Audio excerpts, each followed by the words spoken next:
Bismillahirrahmanirrahim. Assalamualaikum warahmatullahi wabarakatuh.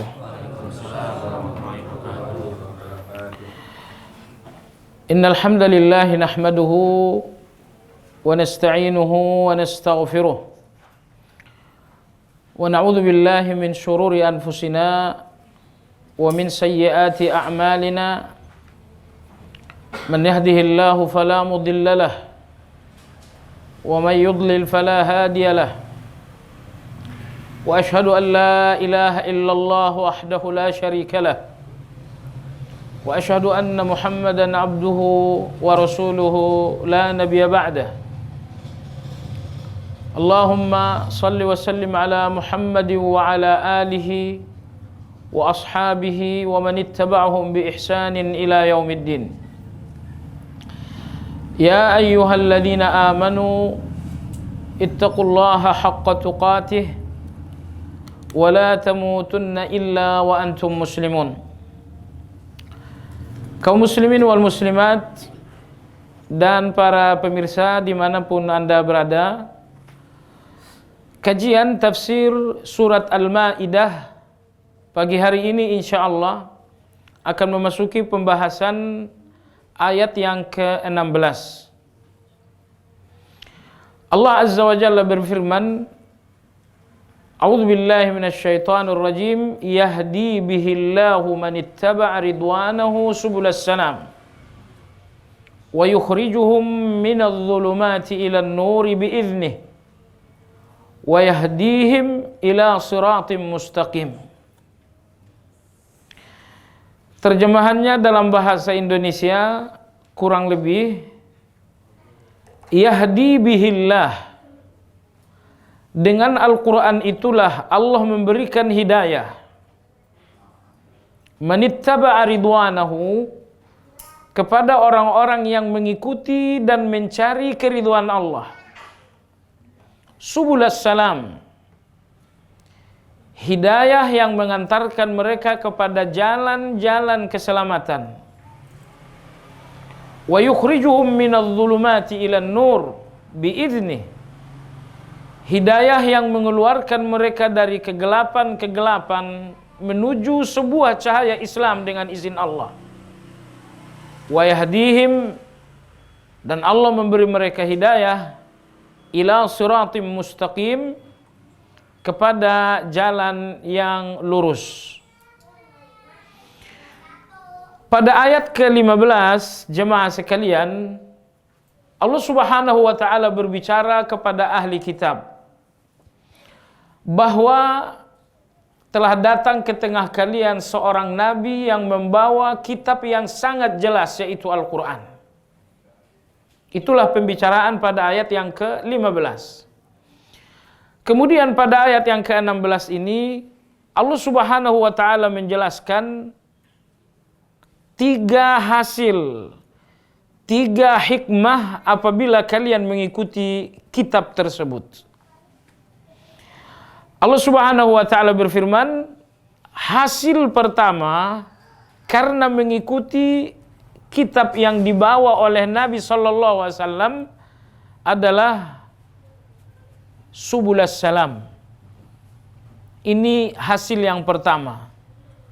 Dengan mengikuti hidayah melalui Al-Quran, kalian akan berada di atas jalan keselamatan.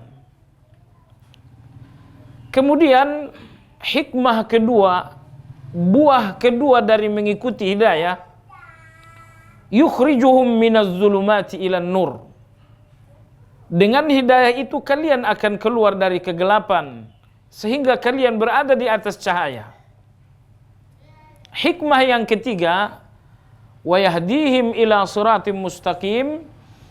Dengan hidayah itu kalian akan berada di atas jalan yang lurus. Jadi kalian akan berada di atas jalan keselamatan.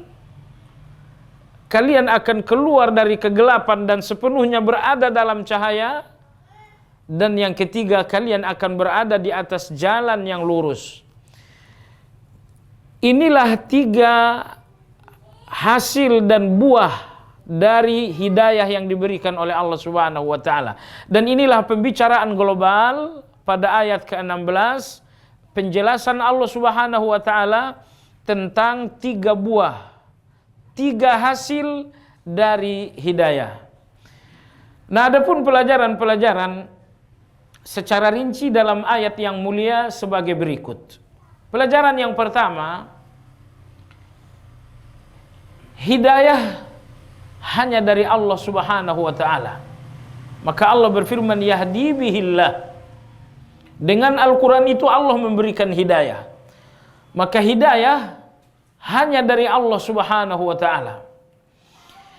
Apabila setiap kita menyadari bahwa hidayah hanyalah dari Allah Tabaraka wa ta'ala, maka ada 2 konsekuensi yang mesti kita lakukan. Yang pertama, mintalah hidayah kepada Allah Subhanahu wa ta'ala, karena hidayah hanya dalam kekuasaan Allah. Dan dalam hal ini Nabi kita sallallahu alaihi wasallam mengajarkan beberapa doa yang bisa kita panjatkan dan ucapkan untuk mendapatkan hidayah dari Allah Azza wa Jalla. Antara lain doa yang diajarkan oleh Nabi SAW, Allahumma inni as'alukal huda wat tuqa wal afafa wal ghina. Ya Allah, aku meminta kepadamu hidayah.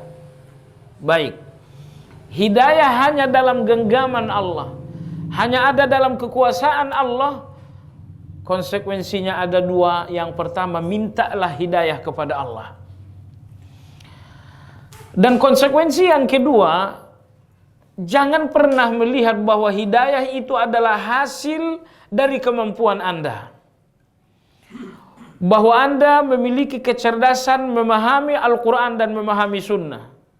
Namun demikian Anda tidak dibenarkan merasa bahwa hidayah yang Anda miliki adalah buah dari kecerdasan Anda memahami Al-Quran dan Sunnah. Jadi maka oleh sebab itu, hidayah hanya di tangan Allah. 2 hal yang mesti Anda lakukan. Pertama, minta hidayah dari Allah. Kemudian nomor 2, jangan merasa hidayah itu adalah hasil dari kemampuan, hasil dari sebuah kecerdasan. Merupakan ketakaburan jamaah sekalian apabila seseorang merasa pemberian-pemberian Allah termasuk hidayah adalah sebuah hak. Dengan kata lain, banyak di antara orang-orang yang tidak diberi hidayah oleh Allah, bahwa pemberian-pemberian Allah dalam pandangan mereka adalah hak. Ambil contoh misalnya Qarun la'natullah alaih. Qarun berkomentar tentang kekayaan yang dianugerahkan Allah kepadanya. Kata Qarun, innama utituhu ala ilm. Kekayaan ini adalah buah dari ilmu dan kecerdasan. Jadi orang yang melihat pemberian Allah sebagai hak, mereka tidaklah bersyukur. Karena semua pemberian Allah Subhanahu wa taala bukan karena hak kita, tetapi karena kebaikan Allah Tabaraka wa taala. Termasuk dalam hal ini hidayah. Hidayah yang Allah berikan kepada kita, jangan pernah merasa bahwa ini adalah hak. Saya pintar, saya cerdas, saya mampu menganalisa ayat, sehingga hidayah ini adalah hak atas kecerdasan. Setiap orang yang melihat pemberian Allah sebagai hak, berarti ia telah keluar dari syukur. Syukur itu jamaah sekalian mengakui bahwa semua pemberian Allah mutlak karena kebaikan Allah, bukan karena hak dari seorang hamba, tapi karena kebaikan dari Allah Tabaraka wa taala. Baik, ini pelajaran pertama dari ayat yang mulia. Anda juga bisa mengunjungi Facebook kami di facebook.com/amanahinsanmadani. Atau bisa tonton kami di youtube.com/sahabatyamima. Dan follow Twitter kami di twitter.com/@sahabat_yamima. Sahabat Yamima, peduli dan memahami.